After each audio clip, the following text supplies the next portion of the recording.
జై తెలంగాణ, జై కేసీఆర్, జై లక్ష్మారెడ్డి. ఈరోజు బాలనగర్ మండలం సంబంధించినటువంటి రేపు రాబోయే ఎంపీటీసీ, జెడ్పీటీసీ తర్వాత సర్పంచ్ ఎన్నికలకు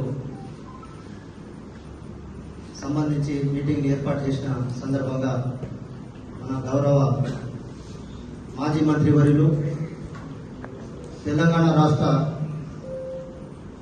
మొట్టమొదటి రాజీనామా చేసినటువంటి మహానుభావుడు గౌరవనీయులు లక్ష్మణరెడ్డి సార్ గారికి, అదేవిధంగా శ్రీనివాసరావు గారికి, బాలు గారికి, బాలయ్య గారికి, దిగునాయక్ గారికి, గుడిసెల యాదవ్ గారికి, సుధాకర్ రావు గారికి, భూపాల్ గారికి, వైఎస్ఎంపీ చారి గారికి, సుప్రకాష్ గారికి, అదేవిధంగా మన పార్టీ ప్రధాన కార్యదర్శి చెన్నారెడ్డి గారికి, సర్పంచ్ సంఘం అధ్యక్షులు తిరుపతి గారికి, గోపాలరెడ్డి గారికి, జగన్ గారికి, లక్ష్మణ్ గారికి, మన లక్ష్మయ్య గారికి, దాంతోపాటు ఇక్కడ వచ్చినటువంటి ఎంపీటీసీలకు, సర్పంచ్లకు, వార్డు మెంబర్లకు, డైరెక్టర్లకు, అదేవిధంగా పార్టీ కోసం అహర్నిశలు కృషి చేస్తున్నటువంటి మా కుటుంబ సభ్యులందరికీ పేరు పేరున హృదయపూర్వకంగా నమస్కారాలు తెలియజేసుకుంటాము. మీరు ఒకటి, గత 10 సంవత్సరాలు మనం అధికారంలో ఉన్నప్పుడు, తర్వాత 2 సంవత్సరాల్లో కాంగ్రెస్ పార్టీ అధికారంలో ఉన్నప్పుడు మీకు మార్పు అనేది చాలా కనిపించింది ఇప్పటికీ. అయితే మీరు ఒకటి ఆలోచన చేయాలి. ఇందాక ఒక మిత్రుడు చెప్పినట్టు, బాలు చెప్పినట్టు కూడా, ఏదైనా పార్టీ కార్యక్రమాలు ఉన్నప్పుడు, పార్టీ ఏదైనా పిలుపు ఇచ్చినప్పుడు మనం అధికార పక్షంలో లేము, ప్రతిపక్షంలో ఉన్నాము, మనకు సంబంధించినటువంటి కార్యకర్తలకు ఏమైనా ఇబ్బందులు జరిగి ఉన్నప్పుడు ఒక మెసేజ్ ద్వారా అందరూ పాల్గొంటే ఇవాళ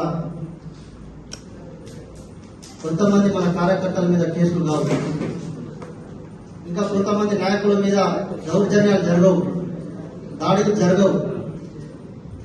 ఇదే కసితోటి, ఇదే పట్టుదలతోటి మనమందరం రేపు స్థానిక సంస్థలో పని చేయాల్సిన బాధ్యత మన అందరిపైన ఉంది. నేను ఒకటి చెప్పదలుచుకున్నా, తెలంగాణ రాష్ట్రం రావడానికి కోసం మన లక్ష్మణరెడ్డి సార్ గారు అంటే ఎన్నో త్యాగాలు చేశారు. సర్పంచ్ పదవికి రాజీనామా చేయమంటే ఇంకా ముందు ఆడిన సందర్భాలు ఉంటాయి. కానీ ఒక ఎమ్మెల్యే పదవిని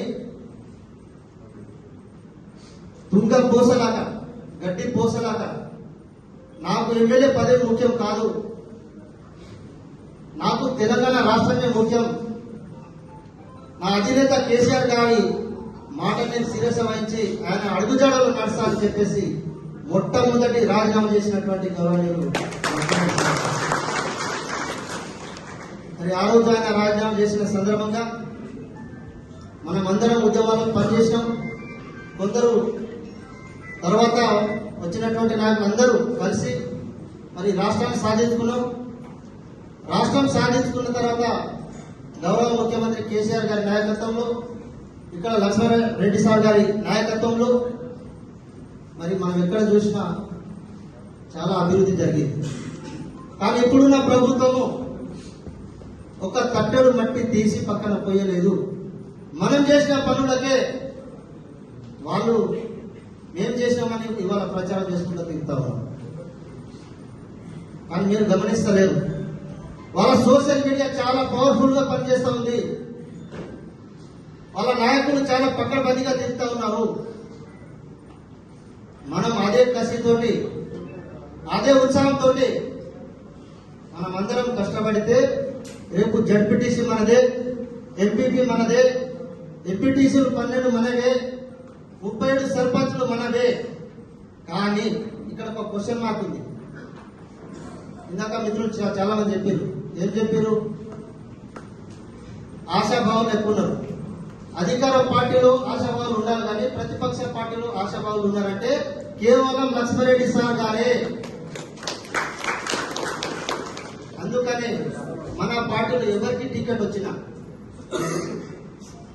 మన పార్టీలో ఎవరికి బీఫామ్ ఇచ్చినా సార్ నిర్ణయం మేరకే జరుగుతుంది. దాని ప్రకారమే మనం అందరం ఒక కుటుంబ సభ్యులు గెలిపించుకోవాలి. నాకేం పోయిందిలే, ఆయనకి ఇస్తే నేనేది చేయాలి అనేది ఒక కుట్రలు కుతంత్రాలు చేస్తే జరిగే నష్టం నీకొకరి కాదు, జరిగే నష్టము మన పార్టీకి, జరిగే నష్టం మనకు, మన కుటుంబానికి, మన ప్రజలకందరికీ. కాబట్టి ఈ విషయంలో చాలా జాగ్రత్తగా మీరు ఆలోచించి ఇప్పటి నుంచే మనం మొదలు పెట్టాలి. ఇప్పటి నుంచే మనం మొదలుపెట్టి ప్రతి గడపకు, ప్రతి తాండకు, ప్రతి ఓటర్ని, ప్రతి యువకుని, ప్రతి మహిళను మనం కలిసి వాళ్ళను ఒప్పించే బాధ్యత, మెప్పించే బాధ్యత మనం చేయాలి. అలా చేస్తేనే మన పార్టీ రేపు బీఆర్ఎస్ పార్టీ దగ్గర ఎవరైనా రావాలన్నా, బీఆర్ఎస్ పార్టీ మీద ఎవరైనా కేసు పెట్టాలన్నా, కార్యకర్తల జోలికి ఎవరైనా రావాలన్నా భయం అనేది పడుతుంది వాళ్ళకి. గతంలో ఏదైనా పోలీస్ స్టేషన్ మన పంచాయతీ ఉంటే ఫోన్ చేస్తే రెస్పాన్సిబుల్ ఉండేది. కానీ ఈ రోజు పోలీసులు ఫోన్ చేస్తే ఆ రెస్పాన్స్ అనేది లేదు. ఎంఆర్ ఆఫీస్ లో రెస్పాన్స్ లేదు, ఎంపీడీ ఆఫీస్ లో రెస్పాన్స్ లేదు, కరెంట్ ఆఫీస్ లో రెస్పాన్స్ లేదు. కారణం మనం ఓడిపోయిన మన ప్రభుత్వం లేదు కాబట్టి. కానీ మన ప్రభుత్వం ఉన్నప్పుడు అవతల ఉన్న పార్టీలకు పనిచేసాం, మన పార్టీకి మనం చేసుకున్నాం. ఏ కార్యకర్త మనోడుగా, తెలంగాణ పుట్టిన ప్రతి కార్యకర్త మనోడే అనుకొని మనం పనిచేసిన సందర్భాలు ఉన్నాయి. కానీ ఈరోజు అది జరగట్లేదు. ఈరోజు ఏం జరుగుతా ఉంది, మీరు బీఆర్ఎస్ పార్టీ కదా, మీకు పని చేయదు, అవుట్ రైట్ గా చెప్పేసి ఇప్పుడు ఉన్నటువంటి ఎమ్మెల్యే. కానీ లక్ష్మణరెడ్డి సార్ ఆ రోజు మాట చెప్పలే. ఆపదలు వచ్చినప్పుడు మన ఆదుకొని, ఆపదలో మన సమస్యను సాల్వ్ చేసి, చేతనైన కాడికి ఇంకేమైనా చేసి పంపించినటువంటి నాయకుడు లక్ష్మణరెడ్డి సార్ గారు. ఆయన నాయకత్వంలో మనం ఇవాళ ఇంతమంది లీడర్లు తయారైనాం, ఆయన నాయకత్వంలో ఇంతమంది కార్యకర్తలు తయారైనాం. ఇంతమంది లీడర్లు బయటికి రోడ్డు మీదకి వస్తే ఉత్సపడుతుంది అవతల పార్టీకి. ఆ ఉత్సపడాలంటే మనం అందరం ఐక్యతతో పనిచేయాలి, మనం కలిసికట్టుగా ఉండాలి. రేపు అనుకుంటే ప్రజలు మన పక్షాన ఉన్నారు.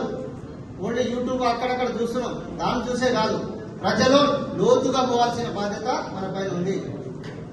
దాంతో పాటు సార్ గారి ఇప్పుడు ఏ ఆపదలు ఉన్నాడో మనమంతా తెలుసు. అయినప్పటికీ ఒక సంవత్సరం క్రితం శ్వేత మేడం చనిపోయింది, మొన్న 6 రోజులు కాలే. సార్ వాళ్ళ మాతృమూర్తి చనిపోయింది. ఇన్ని ఇబ్బందులు ఉన్నప్పటికీ నా కార్యకర్తల కోసం నేను అండగా ఉంటా, కార్యకర్తలను జాగృతం చేశాను. ఇవాళ మొట్టమొదటిసారిగా బాలనగర్ మండలం నుంచి ముఖ్య నాయకుల సమావేశం ఏర్పాటు చేయడం జరిగింది. బాలనగర్ మండలంలో ఏ రాజకీయ నాయకులైనా, ఏ మన పార్టీకి సంబంధించిన నాయకులైనా కలిసికట్టుగానే ఉంటామనేది సార్కు సమాచారం ఉంది. దాని ప్రకారంగానే మనం కలిసికట్టుగా ఉండి రేపు స్థానిక సంస్థల ఎలక్షన్లో మన కార్యకర్తలు మనం గెలిపించుకునే బాధ్యత మనమందరం తీసుకొని మరి జాగ్రత్తగా పనిచేయాల్సిందిగా కోరుతా ఉన్నాం. మరి ముఖ్యంగా ఈ ఎలక్షన్లు రేపు జరుగుతాయో, ఆ ఎలక్షన్ జరగకపోవచ్చు. ఎందుకంటే ఉన్నటువంటి సీఎం గారికే ఎలక్షన్ జరపాలి అనే ఆలోచన లేదు ఆయన. ఒకవేళ ఈ ఎలక్షన్ లో స్థానిక సంస్థలో ఓడిపోతే నా సీట్ తీసుకొని వస్తుందనే ఆలోచన ఉన్నాడు ఆయన. కాబట్టి ఆయనకి ఇష్టం లేదు.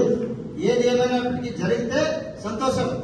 42% రిజర్వేషన్ ఒకవేళ చేరుకున్నప్పుడు జరిగితే ఇవాళ రేపు 8వ తారీఖు మనకు తెలుస్తుంది.